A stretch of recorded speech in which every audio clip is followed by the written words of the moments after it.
Hello, today I'm just doing a review of my LED lights, the flexible LED lights. This is on a 2015 BMW.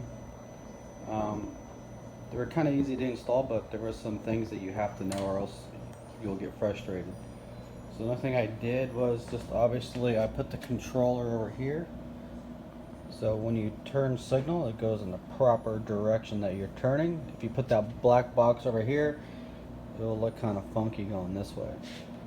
Now I just grounded them, black wire each side right there. Just, you can find any ground. My red wire I ran to an accessory fuse box over here. That way it doesn't mess up with my headlight warning light or anything like that. And plus it stays on a little bit longer after you exit the vehicle. Now the one issue I had is that this light right here is also a turn signal. So if you have that same thing, you'll need to go to a plan B. So what I had to do is go to my tail light. I ran a circuit up to my turn signals and my rear lights because they are normally off.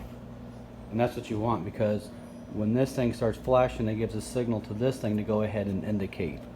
So unfortunately, but it wasn't too bad, I ran a wire back to my turn signal just by basically popping the floor mounts and stuff, so it wasn't that bad. But here they are in action.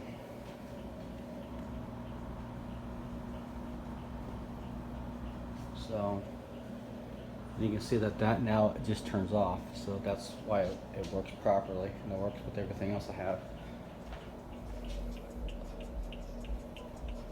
And once I cancel, it just restores. So I hope this helps, but they actually work pretty good. You just got to know what to do if you have that turn signal issue that I think some customers were having. Thanks.